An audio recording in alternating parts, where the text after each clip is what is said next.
আর এরকম লেলা আমি দিনে 101টা জন্ম দিতে পারি। I am the prince Mamun, I can create Laila. লেলা।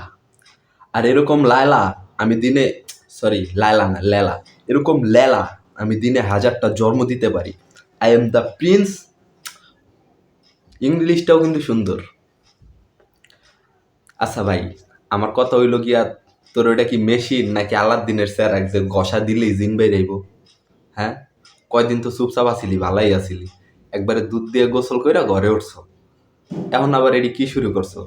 এরকম লেলা দৈনিক 1000টা তুই জন্ম দিতে পারো? আরে বেটা, তোর তো স্যার, তোর বড়টারও ক্ষমতা আছে এরকম করার। লেলা।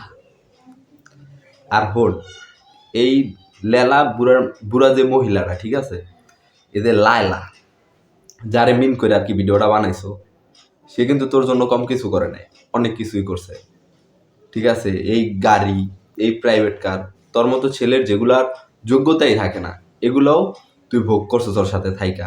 আর অহন কইতাছিস এরকম লেলা? হ্যাঁ, কই ছিলি, কোন জায়গার থেকে উঠছোস, কোন জায়গায় আইসোস আমরা কিন্তু জানি। ঠিক আছে, টাকা দেখছোস, ফাল দিয়ে গলায় ঝুলছোস।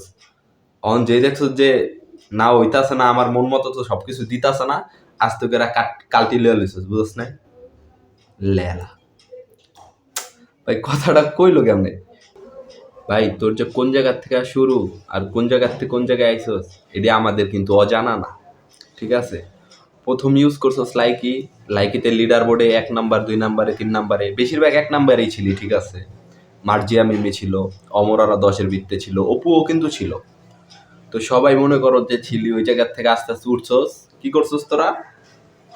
উঠার এই অপুরে মারবি, ধরবি, অমুক করবি, তমুক করবি, শেষে আবার অপুর লগে বন্ধুত্ব পাতাইলি, এই দিয়া বাড়ি যা মায়ের খাইলি, শিক্ষা হয় না।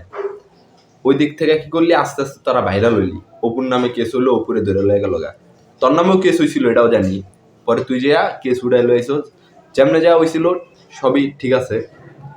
হ্যাঁ, আস্তে আস্তে ওই জায়গার থেকে তোরা কি করলি, একটু উপরের দিকে উঠলি। ওই ওই জায়গার থেকে লাইভ করে লাইকিতে, ঠিক আছে, লাইভ করে ট্যাপ ট্যাপ করেন করতাম আমরা, সমস্যা নাই, আমরা কিন্তু ভিডিও দেখতাম ভাই, তোর ভিডিও দেখতাম। কিন্তু তুই আস্তে আস্তে কি করলি, হুট করে ওই মহিলাটারে বিয়ে করলি না, একসাথে 3-4 বছর থাকলি কোনো সম্পর্ক ছাড়াই। ঠিক আছে, থাকলি, যখন দেখলি যে যেটা তুই খাইতে চাইতাছিস ওইটা তোরা খাওয়াইতে পারতাছে না, যখন দেখছো যে না খাইতে পারতাছি না, আস্তে করে ওই জায়গার থেকে কালটি লইলি। যাই হোক, দর্শনের মামলা দিছে তোরে, তারপর তুই জেলে গেছোস। ঠিক আছে, জেল থেকে আইসোস, এখন এই জায়গার থেকে আওয়ার পরে দুধ দিয়ে গোসল করলি, দুধ দিয়ে গোসল করার পরে সব শেষ। কয়েকদিন একদম নিশ্চুপ রইলি, নিজের ব্যবসা বাণিজ্য দিয়ে সেলুন দিছোস, প্রিন্স কাট সেলুন, ওইটা দিয়া চলতাছোস। কিন্তু এখন লাইভে আইসা আবার আবার কি শুরু করলি ভাই? তগলে কি সোশ্যাল মিডিয়ায় ঢুকতে পারবো না আমরা? যে এগুলা দেখা বাচ্চা কাচ্চারা কি শিখবো? তোরা তো এক প্রকার তর্কাতর্কি করতাছিস সোশ্যাল মিডিয়ার ভিত্তি আইসা। রে ভাই, তোকে পার্সোনাল দুশ্মনী যদি থাকে, তাহলে তোরা এক জায়গায় বসে সলভ কর। ঠিক আছে, মানে যাই থাক, তোর অন্য দিক দেখ, তো সোশ্যাল মিডিয়াটা খেললি গা ভাই, ভালো ভালো বিনোদন দে, বাচ্চারা দেখে, মা বাবারা দেখে, অনেক বয়স্ক মানুষরা দেখে। ঠিক আছে, ভালো ভালো ভিডিও মেক কর। এটি কি বানাস ভাই? এটি কি লাইভের ভিত্তি আইসা কি হুঠাট এমন কথা কর যেগুলা কোনো মানে কাজেরই না? লেলা। এরকম লেলা আমি দিনে 1000টা জন্ম দিতে পারি। তোর ক্ষমতা আছে তো এরকম কথা বইলা কোনো লাভ আছে? কি দরকার আছে এরকম কথা বলা?